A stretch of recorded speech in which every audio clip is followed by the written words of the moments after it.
ఈ రోజు 1000 మంది చర్చ్ ఫాదర్లు ఆ భగవంతుడికి ప్రార్థన చేసినారు, ఆ యేసు ప్రభువుకి ప్రార్థన చేసినారు. ప్రార్థన చేసిన ఒకే ఒక అర్ధ గంటలో ఈ రోజు తుఫాను లాగా వర్షం రావడం చాలా సంతోషం అయితే ఉందమ్మా. ఈ ప్రెస్ ఫాదర్లందరూ ఈ రోజు ఇది కాదా నిజమైన విజయము? ఆ రోజు గుండెబావిలో మునిగింది, ఆ గంగమ్మ తల్లిని వేడుకుంటుంది.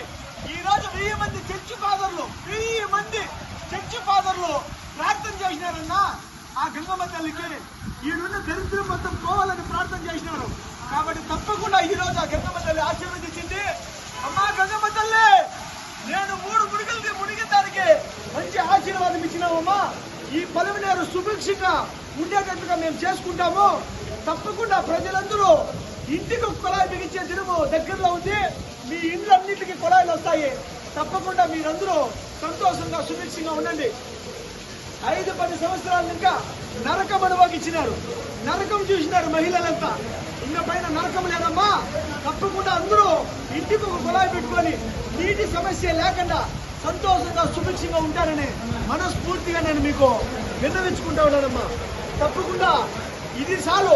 చర్చి ఫాదర్లంతా ప్రార్థన చేసిన తక్షణమే, చర్చి ఫాదర్లందరూ ప్రార్థన చేసిన తక్షణమే ఈ రోజు వర్షం పడడము చాలా శుభసూచకంగా ఉండాలి. చాలా చాలా సంతోషం అన్నా. Thank you.